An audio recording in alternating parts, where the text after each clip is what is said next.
네, YTN 라디오 생생경제 함께하고 계십니다. 이번 코너 재테크 초보들을 위한 부자 습관을 알기 쉽게 알려드리는 시간이죠. 개념 있는 경제생활. 자, 오늘도 금융 크리에이터 손희애 작가 화상 연결로 만나겠습니다. 작가님 안녕하세요. 안녕하세요. 네, 자 오늘은 어떤 주제로 이야기를 나눠볼까요? 네, 우리나라처럼 가계 빚의 규모가 큰 나라에서 바로 때려야 뗄 수 없는 관계, 대출 금리인데요. 네, 우리나라 가계 빚이 1,862조인 걸 감안하면 이런 말이 정말 나올 수밖에 없을 것 같습니다. 네, 단순 계산으로 금리가 1%포인트에 오르면 가계 이자 부담이 연간 약 18조 원 늘어난다라는 계산도 있더라고요. 네, 네. 최근에 기준금리가 오르면서 앞으로 가계의 이자 부담도 커지게 됐습니다. 때문에 가계의 이자 부담을 줄이기 위한 노력이 당연히 필요하겠죠. 네, 대표적인 게 금리 인하 요구권이라고 볼 수 있지만 우리가 조금 더 근본적으로 들어간다면 신용 점수를 잘 관리하는 거라고 꼽을 수 있을 것 같아요. 그래서 오늘은 신용 점수에 대해서 얘기를 해보도록 하겠습니다. 네, 신용 점수가 중요하다는 것도 다들 아실 테고 신용 점수 관리 잘해야 돼라는 얘기도 다들 들어보셨겠지만 구체적으로 신용 점수가 뭔가라고 물어본다면 약간 좀 의미를 얘기하기가 좀 어려우니까요. 네. 일단 신용 점수가 정확히 뭔지 한번 짚어주시죠. 네, 신용 점수는 금융사에서 고객을 평가할 때 가장 중요한 지표라고 표현할 수 있겠는데요. 우리가 처음 만난 사람들끼리는 명함을 주고 받잖아요. 네. 네, 이때 이 명함을 통해서 이 사람은 이런 사람이구나 이렇게 정보를 확인할 수 있는 것처럼 은행은 고객의 신용 점수를 보고 이 사람이 이런 금융 활동 생활을 하는 사람이구나라고 평가를 합니다. 근데 좀 눈치 빠르신 분들은 저거 틀린 거 아니야? 라고 생각을 하신 분들도 계실 것 같은데 신용 등급이라고 많이 알고 계실 거예요. 네. 그런데 신용 점수가 맞는 용어입니다. 신용 등급이 사실 더 익숙하거든요. 근데 네. 신용 점수가 맞는 표현이라는 말씀이시죠? 네, 맞습니다. 기존에는 신용 등급 제도였던 게 맞아요. 네. 네, 그런데 다만 2년 전부터 신용 등급 제도가 신용 점수 제도로 바뀌었기 때문에 그래서 현재 기준으로는 신용 점수가 맞는 말이다라고 얘기를 한 거고요. 네. 기존 신용 등급 제도는 다들 아시다시피 등급, 즉 1등급에서 10등급으로 점수를 구간으로 나눠서 신용도가 매겨졌다면 신용 점수 제도에서는 조금 더 세분화돼서 1점부터 1000점까지 점수로 신용도가 나눠지게 됩니다. 네. 그러면 뭐 기존 신용 등급 제도에 뭔가 좀 단점이 있어서 신용 점수 제도로 바뀌게 된 건가요? 네, 맞습니다. 기존에는 신용 등급 제도에서는 등급 간의 절벽 효과, 이게 가장 큰 문제로 꼽혔었는데요. 예를 들어서 600점에서 700점이 6등급으로 나뉜다라고 가정을 한다면 그렇다면 1점 차이인 701점인 사람은 네. 단 1점 차이인데 불구하고 7등급이 될 수도 있는 거예요. 네네. 그러니까 이렇게 등급에 따라서 대출 금리라든지 신용카드의 발급의 가능 유무 이런 것들이 너무나도 많이 달라질 수 있기 때문에 네. 기존에는 바로 이 등급 간의 절벽 효과를 비롯해서 다양한 단점, 한계가 존재를 했었습니다. 네. 그런데 점수제로 바뀌면서 등급이 아닌 점수로 조금 더 세세하게 신용도를 평가하게 돼서 이런 문제들이 해결이 됐다라고 얘기할 수 있겠습니다. 그렇군요. 네, 앞서서 이제 처음에 오늘 신용 점수에 대해서 이야기를 해주신다고 하면서 이자 부담을 줄이려면 신용 점수 관리가 굉장히 중요하다고 얘기를 해주셨어요. 네. 그 이유가 뭘까요? 우리가 한 문장으로 표현한다면 신용 점수가 곧 돈인 시대라고 표현할 수 있겠습니다. 네. 신용 점수가 높으면 대출할 때 좀 더 금리도 낮게 그리고 한도도 많이 우리가 조달을 할 수 있지만 신용 점수가 좋지 않다면 비싼 이자를 감당을 해야 됩니다. 네, 현재 법정 최고 금리가 연 20% 그리고 은행권의 대출 평균 최저 금리가 연 3% 정도라는 걸 감안하면 5천만 원을 금융권에서 빌릴 때 단순 계산으로 본다면 최저 및 최고 금리 차에 따른 연간 이자 비용이 무려 850만 원이나 됩니다. 그러니까 다시 얘기하면 신용 점수만 잘 관리해도 1년 동안에 네, C사의 이제 명품 가방 하나 정도는 네, 벌 수 있는 정도가 된다라고 볼 수 있는 거죠. 네, 아주 구체적으로 예를 들어주셔서 확 네네. 와닿으시지 않았을까 네. 싶습니다. 근데 이게 또 신용평가사마다 등급이랑 점수가 좀 다른 걸로 알고 있거든요. 네. 이건 어떻게 봐야 되나요? 네, 말씀하신 게 맞고요. 개인 신용평가 기관별로 수집하는 정보 그리고 가중으로 두고 있는 기준들이 조금씩은 다르기 때문에 이 기관들이 내놓는 신용 점수가 다른 건데요. 네. 네, 통상적으로는 상환 이력 정보, 현재의 부채 수준, 그리고 신용 거래 기간, 신용 거래의 형태 이런 네 가지의 지표를 활용해서 신용 점수를 산출하게 되는데요.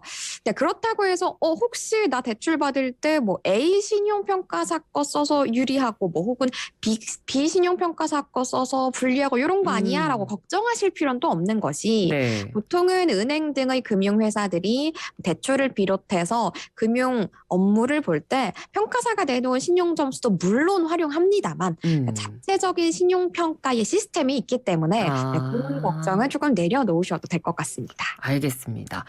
자, 그럼 저희가 신용 점수에 대해서 좀 우리가 평소에 몰랐던 것들, 알았는데 약간 틀렸던 것들 이런 것들 좀 오늘 짚어볼 텐데 네. 유독 좀 오해랑 진실이 많은 것 같아요. 신용 점수에 네, 대해서는. 맞습니다. 그러면 잘못된 상식들을 좀 바로 잡아볼까요? 어떤 게 있을까요? 일단 대표적으로 많이들 잘못 알고 계시는 거 신용 점수 혹은 과거에 알고 계신 거 기준으로는 신용 등급. 이거 자주 조회하면 안 좋은 거 아니야? 라고 생각하시는 분들 많으신데 저도 그렇게 들었거든요. 자주 네, 네. 조회하면 떨어진다고. 네, 맞습니다. 그렇게 들었어요. 네. 네, 자주 조회하셔도 상관없습니다. 네. 네. 과거에는 신용 등급을, 그러니까 당시엔 등급이었으니까요. 신용 등급을 조회했던 사실이 신용 등급에 영향을 미쳤습니다. 네. 하지만 2011년 10월 기준으로 개정이 돼서 이 조회를 한 것 자체는 신용 등급의 평가에 반영이 되지 않게 된 거예요. 네. 그래서 오히려 현재는 신용 점수를 수시로 확인하셔서 내가 떨어졌는데 내가 왜 떨어졌을까? 이런 사유들을 틈틈이 보시는 게 오히려 현명하다라고 할 수 있겠습니다. 그렇군요. 그리고 또 어떤 오해들이 있을까요?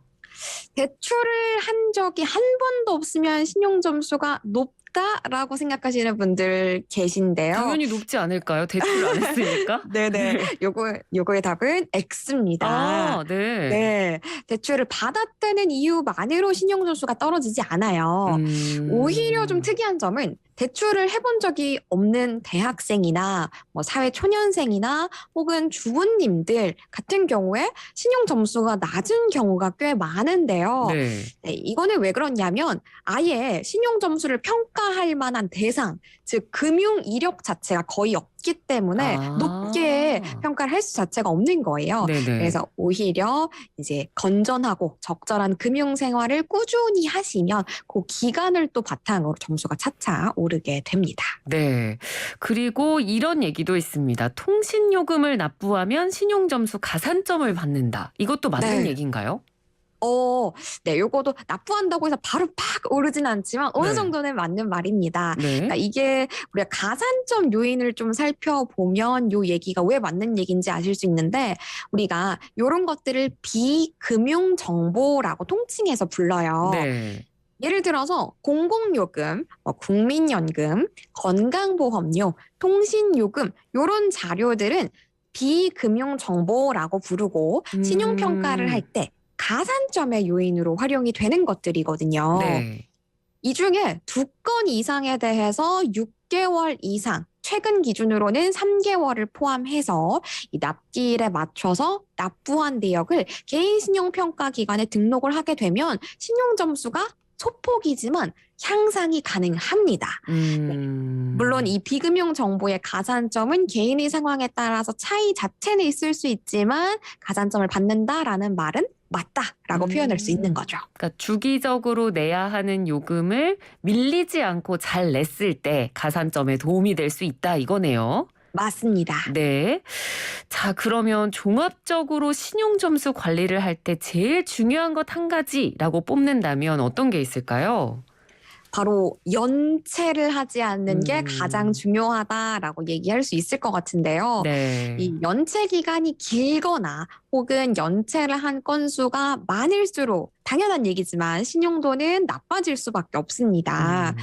연체를 상환하려 할 때는 오래됐거나 이자가 높은 연체부터 갚는 게 신용도 관리에 더 도움이 된다라는 평가가 대부분이고요. 그리고 연체를 상환한다고 하시더라도 내가 빚이 있었는데 뭐 연체 내역이 있었는데 갚았으면 그만 아니야라고 생각하실 수 있지만 그게 또 아닌 것이 네. 이력이 남습니다. 아, 네, 연체 이력이요. 네, 네. 맞아요. 이게 상환을 하더라도 90일 이상 장기 연체의 경우에는 이 연체 기록이 최장 5년간 남게 되고요. 네. 네, 꽤 길죠.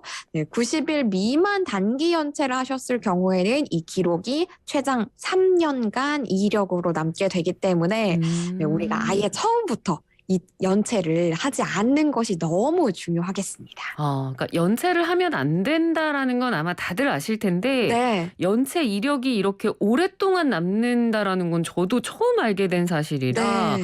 와, 진짜 연체는 어떤 일이 있어도 정말 하면 안 된다라는 생각이 저도 이번에 맞습니다. 강하게 들고요. 자, 그리고 신용 점수 향상에 좀 평소에 도움이 될 만한 습관이 있다면 또 어떤 게 있을까요? 네, 금감원이 이제 공식적으로 내놓은 자료가 있는데요. 이 자료를 보면 주거래 금융기관을 지정을 해서 신용거래 등을 집중 관리하는 게 도움이 된다라고 얘기를 하고 음. 있어요. 네. 왜냐하면 우리가 어떤 은행의 우수 고객으로 선정이 됐다라는 거를 언뜻 생각을 해보셔도 뭐 금리 혜택도 받을 거고요. 뭐 수수료 음. 혜택도 받을 거고 네. 그리고 혜택을 주다 보니까 평소보다 이제 예금, 적금도 다른 데에서 들 거 주거래 음. 은행에서 많이 가입을 하시게 될 거잖아요. 그렇죠.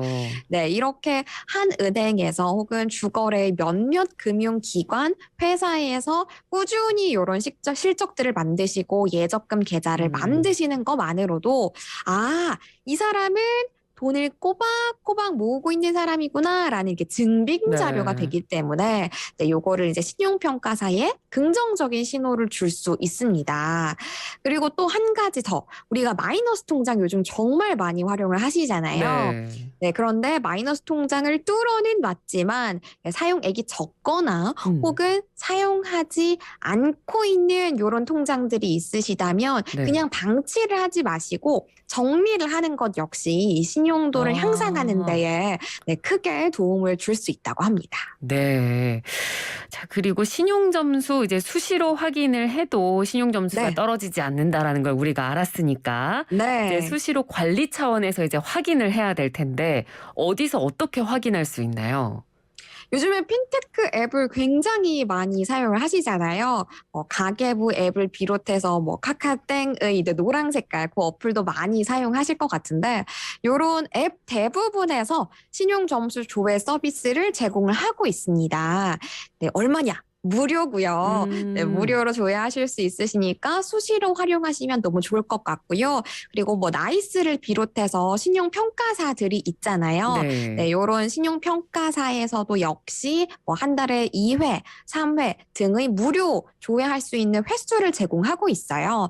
그래서 신용 평가사에 직접 접속을 하셔서 확인을 하실 수도 있습니다. 근데 음. 말씀드렸던 것처럼 조회를 한다고 해서 악영향을 준다거나 이런 게 아니기 때문에 네. 수시로 들어가서 확인하시는 거 추천을 드리고요. 이제 아무래도 저는 이제 너튜버기 때문에 너튜버에서 이제 구독자들한테 여러분 한 달에 한 번 정도는 그렇게 어렵지 않잖아요. 꼭 확인을 음. 해주세요라고 말씀을 드리거든요. 네. 그래서 확인을 해주시고 이제 의외로 내가 알지 못했던 부분에서 연체를 하는 경우들도 꽤 어. 있습니다. 네. 네, 이런 핀테크 앱을 활용하시면 언제 몇 월 며칠에 몇 회 연체를 했다.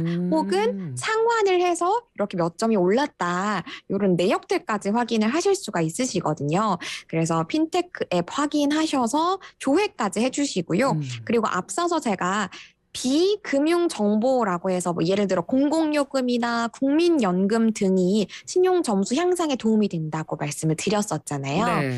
근데 이런 것들이 신용평가사에서 이 업데이트를 하는 주기가 정해져 있어요. 뭐 예를 들어서 어떤 신용평가사는 반년에 한 번, 네. 뭐 어떤 신용평가사는 분기에 한 번, 이런 식으로 그 주기도 다 달라서 만약에 뭐 대출을 받으신다거나 조금 중요하게 신용 점수가 활용되는 업무를 앞두고 계시다면 핀테크 앱에서 신용 점수를 올릴 수 있는 이런 요소들을 신용평가사에 전달하는 기능들도 요즘 제공하고 있거든요. 네.